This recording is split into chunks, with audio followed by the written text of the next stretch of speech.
It's July 1921. Congress has finally approved a peace treaty with Germany. Walter Johnson is pitching for the Washington Senators. Shares of Studebaker are up in New York. On F Street, Woodward & Lothrop has put silk stockings on sale, 65 cents a pair. Facing a huge debt from World War I, Congress wanted better information on and control over government spending. So, 90 years ago, President Warren G. Harding signed into law the Budget and Accounting Act. For the first time, the president would be required to issue an annual budget. The act also created an independent, nonpartisan agency to help follow the federal dollar. That agency is today's Government Accountability Office. The original act can still be seen today in the vaults of the National Archives. Over the years, GAO has become a trusted advisor to Congress, a proud defender of the public interest, and a leading advocate for better government. From missiles to medicine, foreign policy to farm policy, and outer space to the inner city, GAO works to hold government programs accountable for results. GAO is the guardian for the taxpayer, and it's very important for us to have a strong voice, to work to implement changes that can occur to both benefit the country and individual people throughout the United States. And the General Accounting Office, as it was known then, is open for business. Lawyer John McCarl will serve as Comptroller General of the United States, GAO's first head.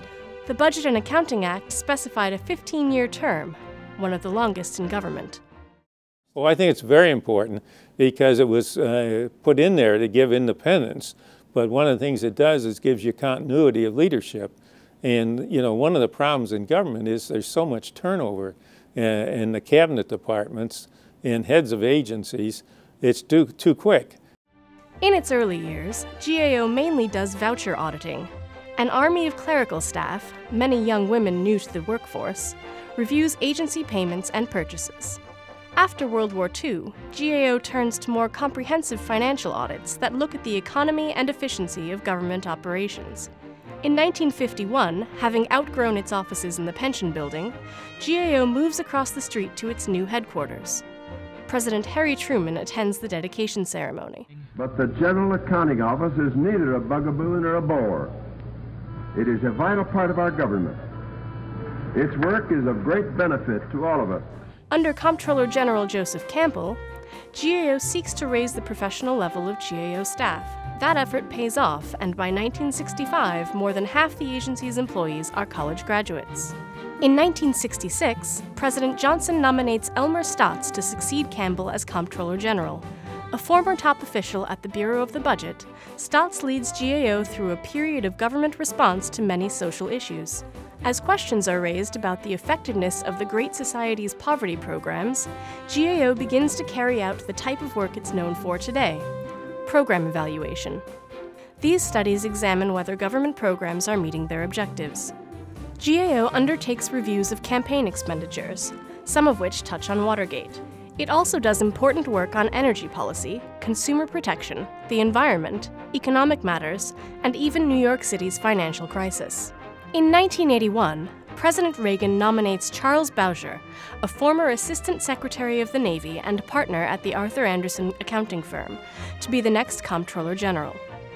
During his term, Bowsher pays close attention to budget issues, warns about the increasing federal deficit, and works to improve federal financial management. Under Bowsher, congressional requests rise to 70% of the agency's workload. Congressional testimony also increases. At Bowsher's direction, GAO was among the first to raise a red flag about the savings and loan crisis of the 1980s. Bowsher's advocacy of stronger federal financial management pays off in the passage of the Chief Financial Officers Act and the establishment of a Federal Accounting Standards Advisory Board and a Government Accounting Standards Board. We had a very strong professional organization. One of the last assignments we did was with Booz Allen and Hamilton on the library, and they put a vice chairman of their organization in charge of that project. And he told me later, he said, you know, Chuck, there's no better organization in government today than what I saw there at the GAO. And he said, the the work ethic was so impressive too. See, so I think that we had a great organization. In 1998, President Clinton taps David Walker to be Comptroller General. A former partner and managing director with Arthur Anderson, Walker brings a results and future-oriented approach to GAO's work.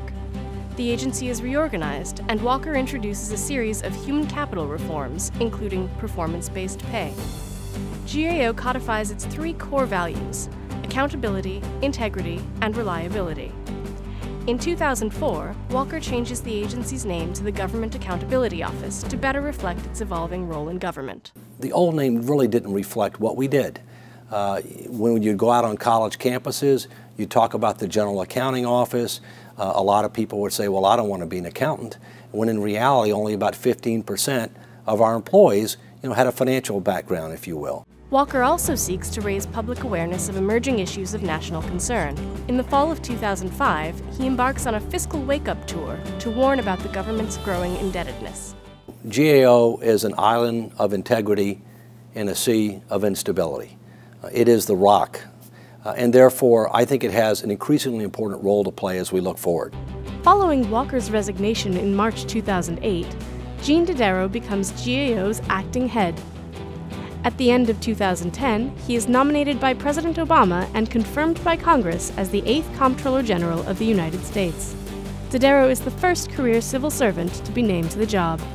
In recent years, GAO has examined the use of Recovery Act and TARP funds, problems in mortgage financing, food safety, the conflicts in Iraq and Afghanistan, and the overlap and duplication of federal programs. Today, the country faces a number of fiscal challenges, security challenges, and other really important national issues. And Congress will be looking to the GAO to identify opportunities to save money, to make and put government on a more fiscal, sustainable path, and to make programs more effective so that they work in the best interest of serving the American people. As it has for the past 90 years, GAO will continue to provide policymakers with the facts and analyses they need to make informed decisions.